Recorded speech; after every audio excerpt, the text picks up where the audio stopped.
شهر رمضان الذي أنزل فيه القرآن هدى للناس وبينات من الهدى والفرقان.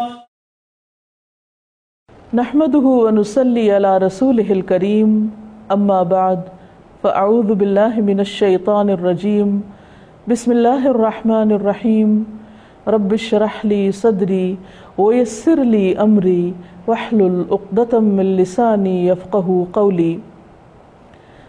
ناظرین، السلام علیکم ورحمۃ اللہ وبرکاتہ. پروگرام شہر رمضان کے ساتھ آپ کی خدمت میں حاضر ہیں.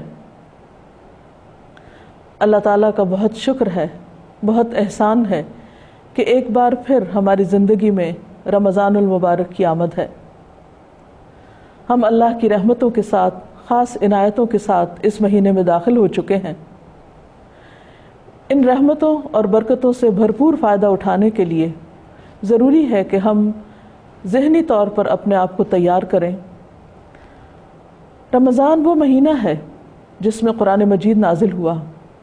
رمضان وہ مہینہ ہے جس میں لیلۃ القدر ہے، جو 1000 مہینوں سے زیادہ افضل ہے. یہ وہ مہینہ ہے جس میں ہر عمل کا ثواب اور اجر کئی گنا زیادہ بڑھ جاتا ہے. لہٰذا ہم سب پر لازم ہے کہ ہم پورے ذوق اور شوق کے ساتھ اور پوری تیاری کے ساتھ اس کے ایک ایک لمحے سے بھرپور فائدہ اٹھائیں. مسند احمد کی ایک روایت میں اس مہینے کو مبارک مہینہ کہا گیا ہے. رسول اللہ صلی اللہ علیہ وسلم نے فرمایا، قد جاءکم رمضان شہر مبارک. تم پر رمضان آ گیا ہے جو ایک مبارک مہینہ ہے. یہ ایک حقیقت ہے کہ اللہ تعالیٰ نے بعض مہینوں کو بعض پر، بعض راتوں کو بعض پر، بعض دنوں کو دوسرے دنوں پر، بعض انسانوں کو دوسرے انسانوں پر، اور اسی طرح دیگر اشیاء میں بھی بعض چیزوں کو بعض چیزوں پر فضیلت دی ہے. اللہ تعالیٰ نے رمضان کو باقی مہینوں پر جو فضیلت عطا کی ہے، اس میں جو بھی ہمارے لیے خیر و برکت اور بھلائی ہے، ہمیں چاہیے کہ ہم اس سے بھرپور فائدہ اٹھائیں. اللہ تعالیٰ نے اس مہینے میں قرآن مجید نازل کیا، ہم پر روزہ فرض کیا، اس کے دن کے روزے کو باعث اجر بنایا، اور رات کے قیام کو اگر کوئی شخص ایمان اور احتساب کے ساتھ، یعنی خالصتاً اللہ کی رضا کے لیے انسان قیام کرے، تو اس کے لیے بے پناہ اجر و ثواب اور بخشش کا ذریعہ بتایا. اسی طرح ایک اور خاص بات یہ ہے کہ اس مہینے میں شیاطین قید کر دیے جاتے ہیں، جنت کے دروازے کھول دیے جاتے ہیں. ایک حدیث میں آتا ہے کہ کوئی ایک دروازہ بھی بند نہیں رہتا. گویا ایک کھلا انویٹیشن ہے، ایک دعوت عام ہے کہ جو بھی شخص جنت میں داخلے کا خواہش مند ہے، وہ اس مہینے میں محنت اور کوشش کر کے اپنے آپ کو اللہ تعالیٰ کی رحمت کا مستحق بنائے، اور اللہ تعالیٰ کی اس اوپن انویٹیشن سے فائدہ اٹھائے، کیونکہ شیاطین قید ہیں. بعض لوگوں کو اس بات پر یہ پریشانی ہوتی ہے کہ اگر شیاطین قید ہیں تو پھر بھی ہم برے کام کیوں کرتے ہیں، پھر غلط کام کیسے ہو جاتے ہیں.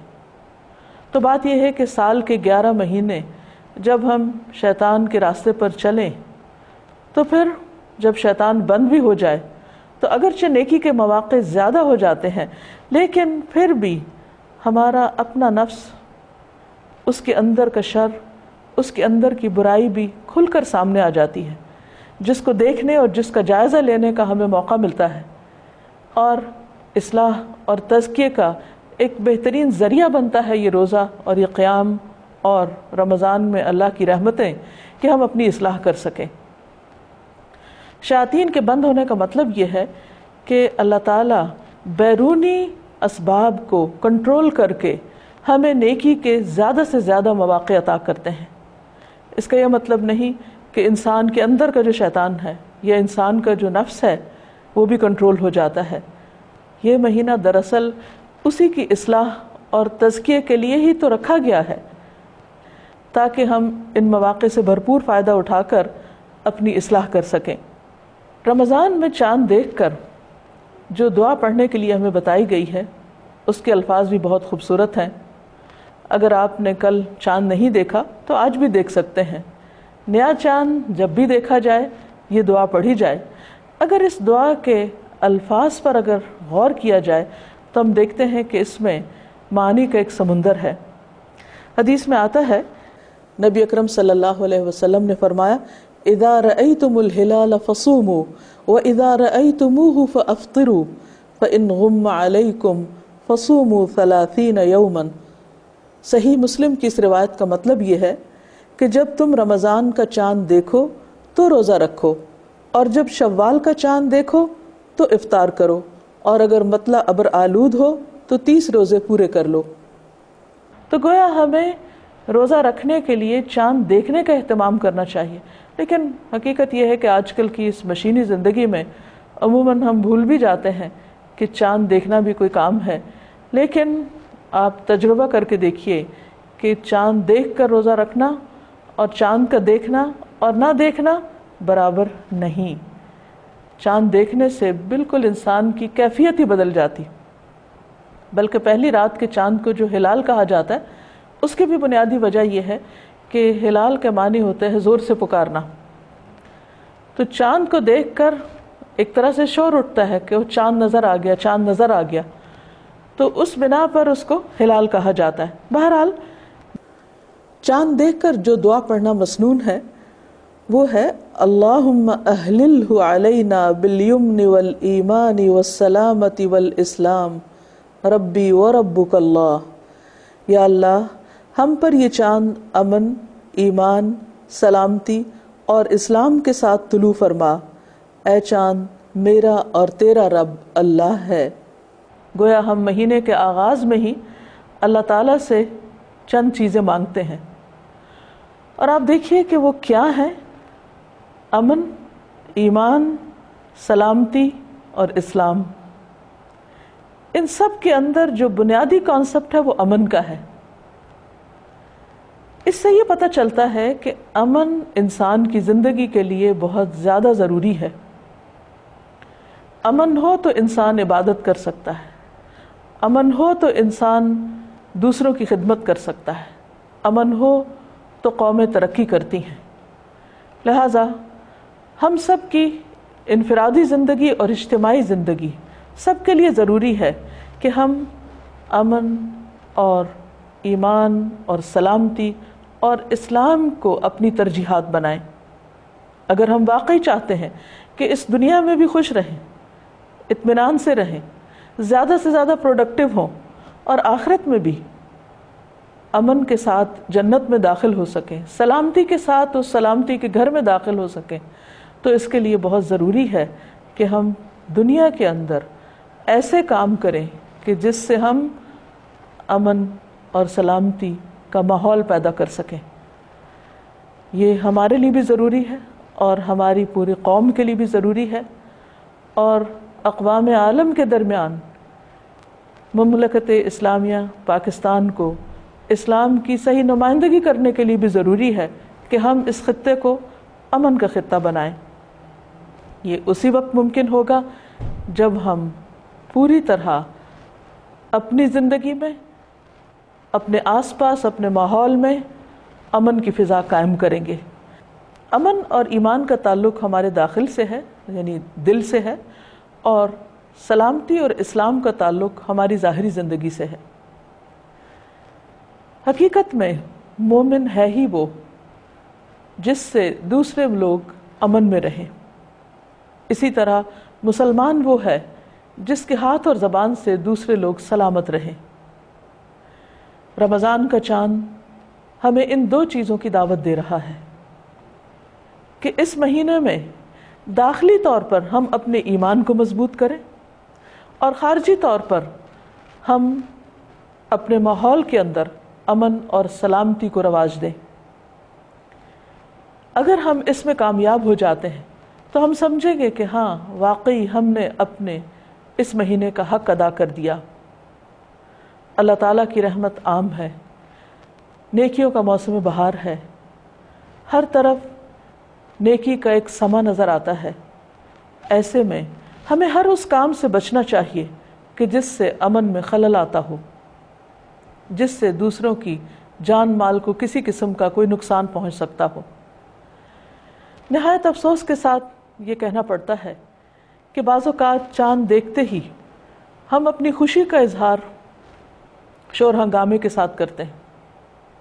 بعض اوقات فائرنگ کی آواز شروع ہو جاتی ہے، کھلی فضا میں گولیاں برسنے لگتی ہیں، اور کچھ لوگوں کے لیے رمضان کی پہلی رات دنیا سے رخصت ہونے کا وقت بن جاتی ہے.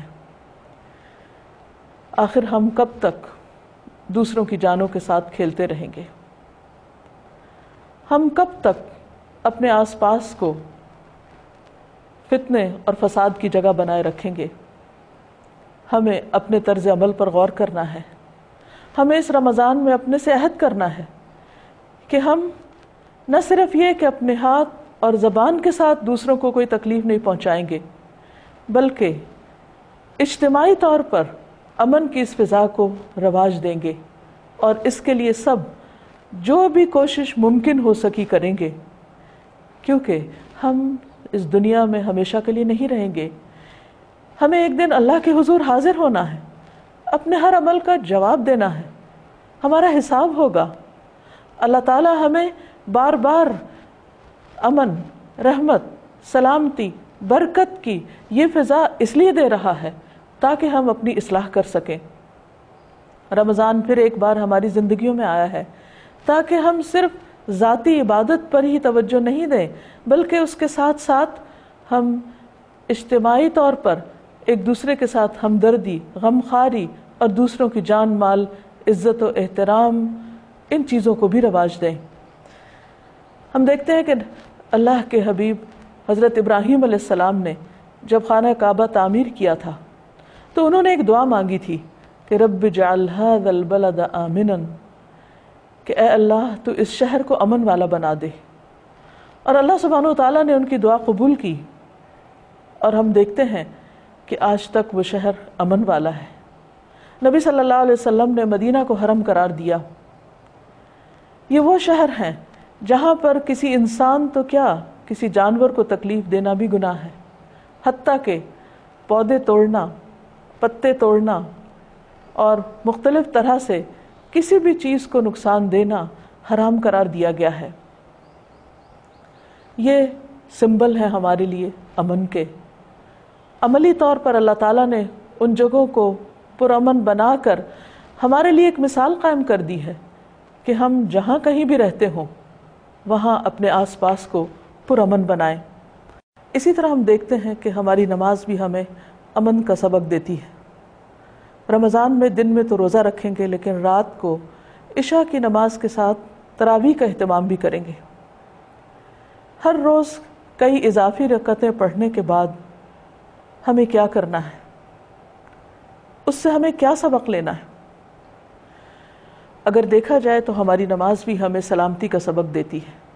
نماز کے اختتام پر ہم دونوں طرف سلام کرتے ہیں، گویا اپنی زبان سے یہ الفاظ بولتے ہیں کہ ہمارے دائیں اور بائیں جو بھی مخلوق ہے ان سب کے لیے ہمارا سلامتی کا پیغام ہے، سلامتی کی دعا ہے.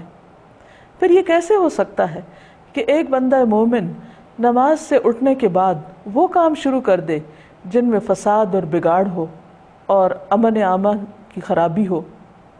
نماز کے فوراً بعد جو دعا ہمیں سکھائی گئی ہے اس کے الفاظ بھی کچھ یوں ہیں: اللہم انت السلام ومنک السلام تبارکت یا ذا الجلال والاکرام. اے اللہ تو سراسر سلامتی ہے اور سلامتی تیری ہی طرف سے ہے. تو گویا اللہ تعالیٰ کی ہم ایک صفت بیان کرتے ہیں، اور وہ صفت کیا ہے؟ السلام. اللہ سبحانہ وتعالی خود السلام ہے، تو وہ سلامتی کو کتنا پسند کرتا ہوگا. اگر یہ رمضان ہمیں سلامتی کا سبق نہیں دیتا اور ہماری زندگی میں وہ چیزیں نہیں آتی جو ہمارے لیے امن اور سلامتی کا ذریعہ بنے، تو پھر ہم نے اس رمضان سے کیا پایا؟ لہٰذا رمضان کے آغاز میں ہی جو دعا ہم مانگ رہے ہیں اس میں ہم ان کاموں اور ان باتوں کی توفیق بھی مانگ رہے ہیں جو اللہ کو پسند ہے، جن سے اللہ راضی ہوتا ہے. لہٰذا صرف دعا ہی نہیں کرنا، کوشش بھی کرنا ہے.